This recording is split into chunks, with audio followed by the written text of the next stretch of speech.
ഇത് റോട്ട ക്യാപ്പ് എങ്ങനെയാണ് യൂസ് ചെയ്യുന്നതെന്നുള്ളതിൻ്റെ ഒരു ഡെമോൺസ്ട്രേഷൻ വീഡിയോ ആണ്. റോട്ട ക്യാപ്പ് യൂസ് ചെയ്യാനായിട്ട് ഡിവൈസ് തന്നെ പല ടൈപ്പ് ഉണ്ട്. ഞാനതിൽ ഈ ടൈപ്പ് ഓഫ് ഡിവൈസ് വെച്ചിട്ട് റോട്ട ക്യാപ്പ് എങ്ങനെയാണ് യൂസ് ചെയ്യുന്നതെന്നാണ് ഇന്ന് കാണിക്കുന്നത്. ആദ്യം നമ്മളതിൻ്റെ ക്യാപ്പ് റിമൂവ് ചെയ്യുന്നു. അപ്പോൾ ഈ ഡിവൈസിന് ഒരു ടാബ്ലറ്റ് ഇടുന്ന, അതായത് റോട്ട ക്യാപ്പ് ഇടുന്ന ഒരു ക്യാപ്സ്യൂൾ ഇടുന്ന ഒരു സ്ലിറ്റ് ഉണ്ട്. നമ്മളതിങ്ങനെ ചെയ്യുമ്പോൾ അത് ലോക്കാവും. ഇങ്ങനെ നമ്മൾ റൊട്ടേറ്റ് ചെയ്യുന്ന സമയത്ത് അത് അൺലോക്ക് ആവും. എന്നിട്ട് അതിനുശേഷം നമ്മൾ റോട്ട ക്യാപ്പ്, അതായത് നമ്മുടെ ക്യാപ്സ്യൂൾ നമ്മൾ ഈ സ്ലിറ്റിലേക്ക് ഇടുന്നു. അതിനുശേഷം നമ്മളത് ലോക്ക് ചെയ്യുന്നു.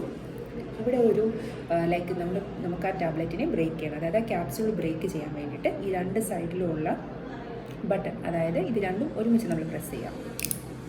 അപ്പോൾ നമുക്ക് ഗുളിക ബ്രേക്ക് ആവുന്ന, അതായത് നമ്മുടെ ഈ ടാബ്ലറ്റ് ബ്രേക്ക് ആവുന്ന ഒരു സൗണ്ട് കേൾക്കാം. അതിനുശേഷം നമ്മൾ ആ ഡിവൈസിനെ നമ്മളിത് ഇങ്ങനെ പിടിക്കുക, അതായത് പിന്നീട് നമ്മളിവിടെ പ്രസ് ചെയ്യേണ്ട കാര്യമില്ല. നമ്മളതിനെ ഇങ്ങനെ പിടിക്കുക, വായിൽ വയ്ക്കുക.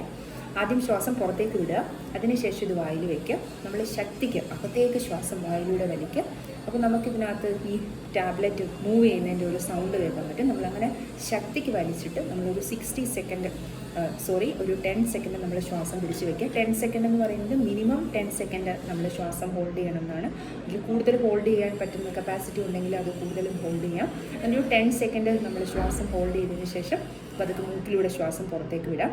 നമ്മൾ ഓരോ വട്ടം ഈ റോട്ടഹൈലർ യൂസ് ചെയ്തതിന് ശേഷം ഇത് നമ്മൾ റീഓപ്പൺ ചെയ്തിട്ട് പിന്നീട് നമ്മൾ ഈ ടാബ്ലറ്റ് നമ്മുടെ കയ്യിൽ തന്നെ തട്ടിയിട്ടിട്ട് നമ്മളെപ്പോഴും ഇത് ചെക്ക് ചെയ്യണം, അതായത് നമ്മളുടെ ഈ ക്യാപ്സ്യൂളിലുള്ള മെഡിസിൻ പോയോ ഇല്ലയോ.